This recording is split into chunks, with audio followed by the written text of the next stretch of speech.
রসগোল্লা বানাচ্ছে আমার বোন নিউ জার্সি থেকে এসে। এখন রসগোল্লাটা আপনাদের ওর হাতের মিষ্টি কিন্তু খুব মজা হয়, সেজন্য রেসিপিটা আপনাদের সাথে একটু শেয়ার করছি। এখানে আছে 1 কেজি দুধ, মানে 4 কাপ দুধ। যখন বলক আসবে দুধটাকে একটু হালকা একটু ঠান্ডা করতে হবে, হালকা। তখন সেখানে আস্তে আস্তে করে ভিনেগার দিব। ভিনেগারে তেমন কোনো আন্দাজ নাই, যখনই ছানা কাটতে শুরু করবে তখন আর ভিনেগার দেওয়া লাগবে না। এই যে এখন দেখুন ছানাটা কেটে গেছে, এই যে পানি বেরিয়ে গেছে। এখন জাস্ট আমরা ছানাটা ছেঁকে কিছুক্ষণের জন্য, অ্যাটলিস্ট 1-1.5 ঘন্টার জন্য আমরা এটাকে বেঁধে রাখবো চিজ ক্লথের মধ্যে ঢেলে। এখন এই ছানাটা আমরা ঘন্টাখানেকের জন্য বেঁধে রাখবো।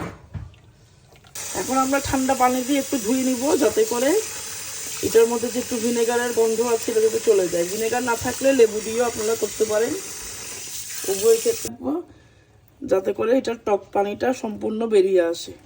খুব গোল গোল করে শেপ দিব, এমনভাবে শেপ দিব যাতে কোনো ফাটল না থাকে। আর এই ছানাটাই এরকম সফট হতে হবে। 4 কাপ পানিতে 2 কাপ চিনি, 2টা এলাচ আর 2টা লং দিয়ে এটাকে আমরা বলক উঠাবো। নেক্সট স্টেপে চলে এসেছি। এই ছানার যে বল ছিল সেগুলো আমরা শিরার মধ্যে দিয়ে দিচ্ছি। এখন হাই হিটে 5 মিনিট, এরপরে মিডিয়াম হিটে হবে হচ্ছে 20 মিনিট। এই যে মিষ্টিগুলো দেখেন এখন এভাবে ফুলে উঠেছে, দেখে আসি মিষ্টি হয়েছে কিনা।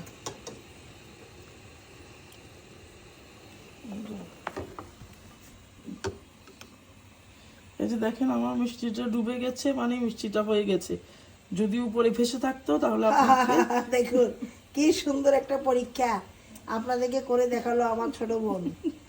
আপনারা দেখুন মিষ্টি যখন বানিয়েছিলাম তখন কিন্তু ছোট ছোট গোল গোল করে বানিয়েছিলাম। এখন দেখুন একটা ফুলে কিন্তু 4 গুণ হয়ে গেছে।